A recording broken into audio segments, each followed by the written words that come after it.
Halo semuanya, balik lagi bersama Mimin di Edwedia Channel. Komputer adalah sebuah alat elektronik yang mulai dari penciptaannya sampai sekarang mengalami banyak peningkatan dan inovasi dari waktu ke waktu. By the way, Mimin guru gembul enjoyer ya guys ya. Jadi jangan heran Mimin mirip sama guru gembul gitu. Tapi ya lebih mirip ke badannya sih. Nggak canda-canda ya. Guru gembul, mohon maaf saya bercanda. Tapi ada persamaan sih. Mimin sama guru gembul tuh orang Sunda kok, sama-sama orang Sunda gitu. Lanjut.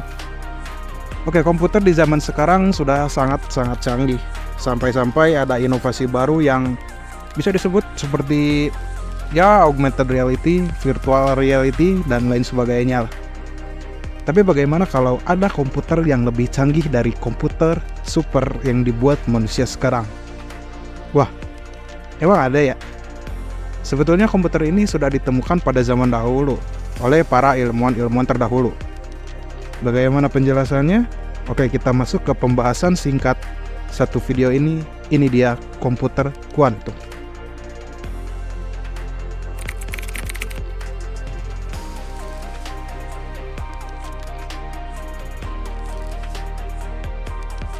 Oke, sebelum masuk ke bahasan yang lebih detail, mari kita kenalan dulu sama apa itu kuantum. Gini nih, umpamanya gini, kalian pernah dengar kan tentang fisika kuantum, lompatan kuantum, dan lain sebagainya tentang kuantum-kuantum seperti itu. Nah, bagaimana kamu membayangkan hal tersebut? Apakah sesuatu yang sangat besar? Atau hal yang mustahil? Atau hal-hal yang di luar akal pikiran manusia? Yap, jadi jawabannya yaitu kuantum mengacu pada jumlah terkecil dari sesuatu yang kamu miliki. Jadi ya analogi sederhananya, ketika kamu memecah sesuatu kuantum, kamu tidak bisa memisahkannya lagi. Ya sudah seperti itu, bagian terkecilnya saja sudah tidak bisa terbagi lagi ke berbagai macam bagian-bagian lagi lah.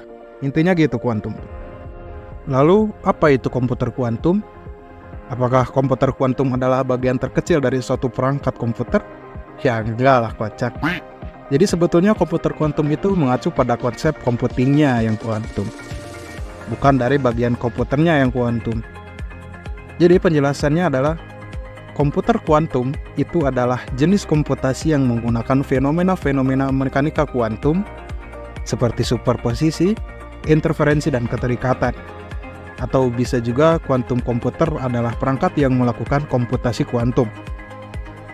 Jadi kuantum komputer ini sangatlah hebat, dapat memecahkan masalah dengan sangat cepat dan tepat, bahkan melampaui superkomputer sekalipun. Kalau dibandingin dengan komputer NASA, gimana ya kira-kira? Oke, lanjut. Tidak jelas siapa penemunya dan tidak bisa didistribusikan langsung kepada satu individu. Tapi konsep dasarnya telah muncul dari pemikiran para ilmuwan zaman dahulu. Seperti contoh pada tahun 1980-an, Richard Feynman mengemukakan gagasan tentang komputer kuantum sebagai respons terhadap kesulitan dalam mensimulasikan fenomena kuantum menggunakan komputer klasik. Dia menyadari bahwa untuk memahami dan mensimulasikan fenomena kuantum secara akurat, kita memerlukan komputer yang mengikuti aturan dasar mekanika kuantum. Tunggu. Ini kok bahasanya udah komputer pula, ada mekanika pula. Jadi gimana sih konsepnya? Ya disclaimer dulu, karena kita ini belajar ya dasar-dasar ilmu kuantum yang mungkin kuantum adalah sebuah ilmu yang sangat sulit juga untuk dipahami oleh nalar konvensional. Apalagi Mimin gitu kan. Oke, jadi di sini Mimin bakalan ngejelasin dengan analogi sesimpel-simpelnya. Jadi, di dalam konsep komputer kuantum itu ada yang namanya bits dan qubits. Apa itu? Jadi, bits itu adalah sebuah variabel yang ada dalam komputer kuantum itu sendiri. Seperti 0 dan 1. Ya, simpelnya ada saklar on dan off gitu. Lalu bagaimana dengan qubits? Jadi qubits adalah sebuah variabel yang ada pada komputer kuantum. Sama seperti yang tadi, tetapi qubits ini memiliki kemampuan unik untuk berada dalam superposisi. Yang berarti mereka bisa dalam keadaan 0 dan 1. Seperti tadi, qubits bisa dalam dua posisi, on dan off. Pusing kan? Qubits ini mengacu pada teori mekanika kuantum yang namanya superposisi. Ya, jadi superposisi mengacu pada sebuah objek kuantum seperti qubit.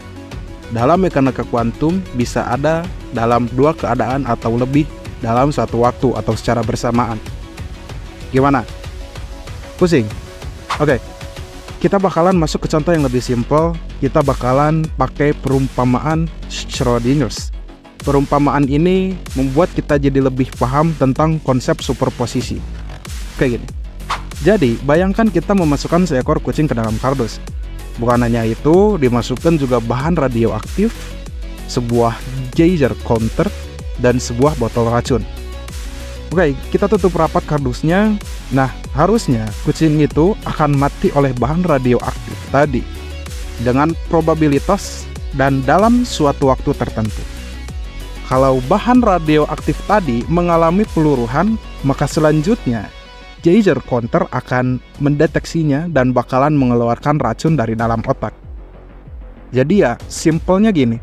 Dalam interpretasi kuantum, ketika kamu ingin membuka kotak tersebut, bakalan ada dua kemungkinan dalam suatu waktu.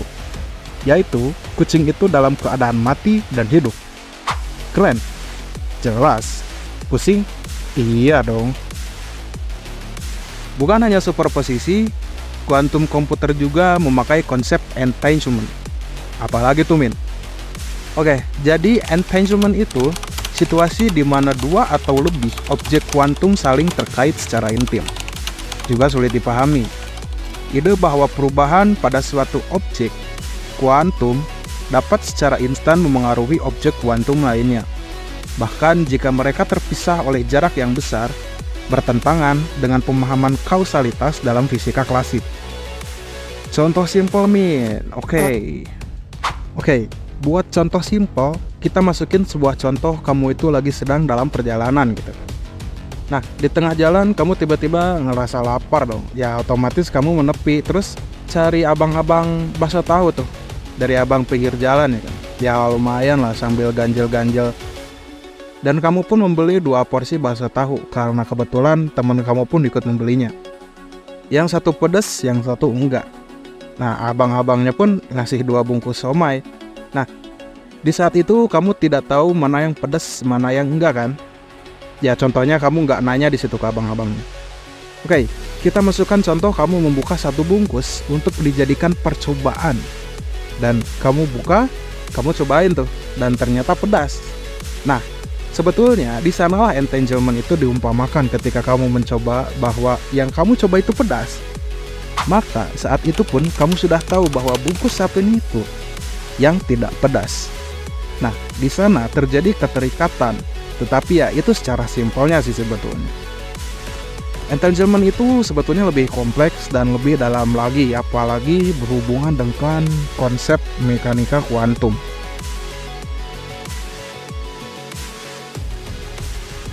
Gimana? Udah pada ngerti konsepnya? Kalau belum ngerti, kalian bisa cari aja sih. Sumber-sumber di internet banyak banget kok yang mungkin kalian bisa pahami. Tapi di materi ini, Mimin sudah menjelaskan dengan sesimpel mungkin biar kalian gak kebingungan. Alright, lanjut. Lalu bagaimana perbandingan antara komputer kuantum dan komputer konvensional? Oke, di sini Mimin udah punya satu gambar yang barangkali kalian bisa nyimaknya lah lebih dalam lagi. Oke, di sini Mimin bakal jelasin dikit lah ya tentang apa yang tadi Mimin kasih gitu. Jadi gambar tadi itu menjelaskan tentang jauhnya perbandingan antara komputer klasik dengan komputer konvensional. Dilihat dari representasi data yang dimana komputer biasa hanya bisa mempresentasikan 2 data saja, berbeda jauh dengan kuantum komputer. Oke, kita bakalan bahas satu-satu. Yang pertama bisa dilihat dulu dari gambarnya. Dari segi pengolahan datanya, komputasi klasik menggunakan gerbang logika yang mengubah keadaan bit berdasarkan aturan logika Boolean yang deterministik. Di sisi lain, komputasi kuantum menggunakan gerbang kuantum yang beroperasi dengan prinsip mekanika kuantum. memungkinkan operasi yang lebih kompleks seperti entanglement dan juga superposition. Yang kedua, dari segi kemampuan komputasi kuantum memiliki potensi untuk memecahkan masalah tertentu, seperti faktorisasi bilangan besar dan pencarian database, dengan lebih efisien daripada komputasi klasik.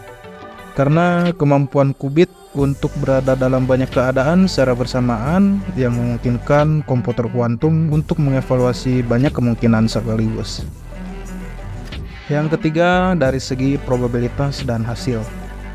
Untuk hasil dari komputasi kuantum bersifat probabilistik ya, bukan deterministik, yang berarti bahwa hasil pengukuran qubit tidak selalu sama setiap kali, dan perlu dilakukan beberapa pengetesan untuk mendapatkan probabilitas distribusi hasil yang diinginkan. Oh ya, kalau gitu secanggih-canggihnya komputer kuantum, jangan sampai kamu konsultasi penyakit kamu ke komputer itu ya, karena nanti ketika dianalisis kamu tinggal 2 minggu lagi gitu. Meskipun terdengar agak mustahil dan pusing, tetapi sampai sekarang si komputer kuantum ini udah banyak banget dipakai loh. Mulai dari perhitungan biologis, alam, biokimia, dan lain sebagainya. Karena ya terdapat kerumitan di sana yang tidak mungkin komputer biasa dapat memecahkan masalah tersebut. Pada tahun 1982, pada jurnal ilmiah berjudul Penerapan Komputasi Kuantum pada Sistem Biokimia, pandangan ke masa depan alam tidaklah klasik. Jika Anda ingin membuat simulasi alam, sebaiknya Anda membuat menjadi mekanika kuantum. Serumit itukah? Iya, serumit itu karena mulai dari kecepatan luar biasa reaksi yang dikatalisis enzim hingga cara kerja otak manusia, banyak teka-teki biologis kini sedang dieksplorasi untuk mencari bukti efek kuantum. Contoh yang terkenal termasuk fotosintesis, fiksasi nitrogen, magnetoresepsi, penciuman, pemrosesan sinyal saraf, interaksi protein atau obat, dan sebagainya. Oke, karena Mimin udah panjang lebar ngejelasin sana sini, kita masuk ke sesi kesimpulan ya guys ya. Oke, kesimpulannya, jadi ilmu kuantum merujuk pada dunia yang sangat kecil, terkecil dari sesuatu yang kita miliki, di mana konsep seperti superposition and entanglement menggambarkan sifat-sifat unik dari objek-objek kuantum. Komputer kuantum adalah jenis komputasi yang menggunakan fenomena mekanika kuantum untuk melakukan perhitungan dengan kecepatan dan akurasi yang jauh melebihi komputer klasik. Meskipun konsep ini sulit dipahami dan membingungkan bagi banyak orang, aplikasi praktis komputer kuantum telah digunakan banyak berbagai bidang. Mulai dari perhitungan biologis hingga pemrosesan sinyal saraf, ini menunjukkan bahwa meskipun kompleks dan sulit dipahami, ilmu kuantum memiliki potensi besar untuk mengubah cara kita memahami dan memanfaatkan dunia di sekitar kita. Oke guys, sampai sini gimana pembahasannya? Pusing? Sakit kepala? Sama Mimin juga. Jadi gitu ya, sedikit fundamental pembahasan tentang komputer kuantum. Mungkin dari penyampaian Mimin ada yang salah atau yang keliru, mohon maaf karena pengetahuan Mimin juga terbatas. Tapi kalau kalian suka sama pembahasan seperti ini, jangan lupa like, komen, dan share video ini ke teman-teman kalian, biar teman-teman kalian juga tahu. See you guys on next videos. Bye.